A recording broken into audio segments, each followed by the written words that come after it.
Hey there, guys. I almost forgot to vlog today. It's about 11:30.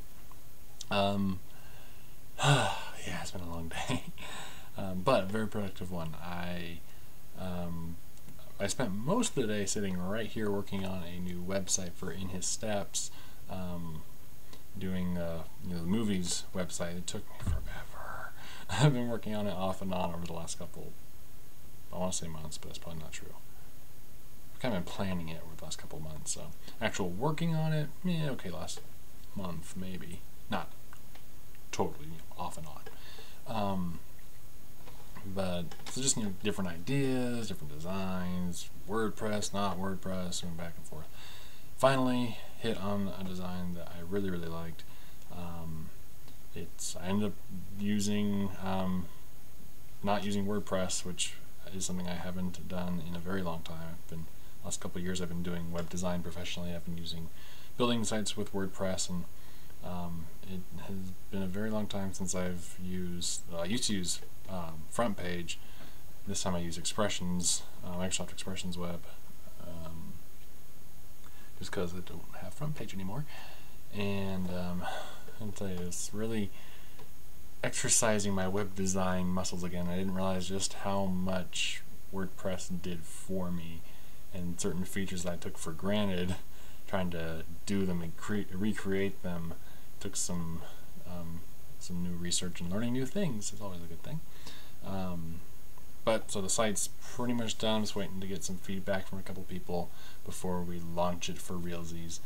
I can't believe I just said for realsies. Pretend that didn't happen. Yeah, so that's pretty much what I spent most of my day on. I did take a walk. I think I hit my mile threshold mark, whatever. I'm not 100% sure because I didn't have any way of measuring the distance. I have a pedometer that I got, but I keep forgetting to take it with me on these walks. But anyway, so I went off and found a cool new trail and walked a lot longer, and I felt great when I came home. And then as the day wore on, I was sitting here working on the website more, and let me show you what I've been sitting on. This monstrosity. Not really monstrosity. Well, I call it a monstrosity because now I am in a great deal of pain from sitting on this thing. It's from Wifey Dearest's antique dressing table that she got from her grandmother.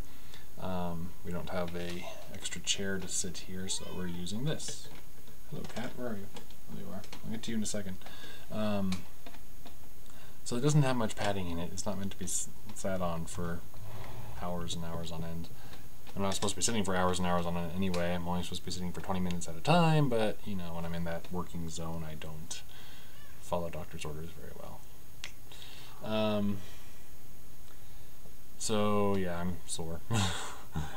But more ow, upside. The cat just bit me. Brat. She's mad because we took away the mouse she caught this evening. She caught it over in the laundry room and brought it out. I was walking all over the living room here. It's like, oh, look what I caught. Where can I eat it? And sure enough, she finally decides to put it down, and it's not dead. She plays with it. It gets away from her. So then Wifey Dearest and I are crawling all through this whole section, chasing that mouse back and forth under all these cords and knocking stuff off the computer desk, and my back is already hurting really bad from sitting all day, and now I'm bending over. It was not fun. Wifey Dearest ended up being the one who caught it. At the old house we lived at, we would get mice on occasion. I think we probably had a total. I don't remember how many mice we ended up. Do you remember how many mice came into the old house? Between 8 and 10. Between 8 and 10 in the year that we lived there. So I got a lot of practice in catching mice with my bare hands. Well, not bare, with my gloved hands. And this time Wifey Dearest caught it. She's been taking lessons from me. So then once we took it outside, I took it from her and I finished it off and chucked it into the field next door. So that was our adventure for the evening. And also, one final thing is that finally watched Indescribable. I'll be using, that'll be the movie I'll be kicking off Indie Christian Review on the next season of, wow, that was bad grammar. Anyway, kicking off season 5 of Indie Christian Review with a review of Indescribable. It's a movie I've been really wanting to see for the last 2 years. 2 years? Year and a half. It just came out. Brand spanking new off the presses. Full disclosure, I did work on this movie, but it was just a crew position that had no creative input, so I feel I can still give an unbiased review of the movie. So yeah, basically ever since I worked on it, I've been wanting to see it. It's actually, I mentioned this previously, this is the movie where Gaffer Man was born. I was the gaffer on this production, so it was very cool seeing the finished product. I will save my review for Indie Christian Review. So, what's this month? April. I'm tired. April 25th will be my review of Indescribable. So be sure to go to indiechristianreview.com and check it out. I'll let you know when the link is up. Trust me. It'll be one of the few things I'll have to vlog about, no doubt. Anyway, it's really tired for not, as you can see, yeah, I almost forgot to vlog today, and so to catch up on. It was a very productive, busy day. And with all that said, I'm not even going to bother editing this one, so you get to see me click the stop button. So I'll see you tomorrow.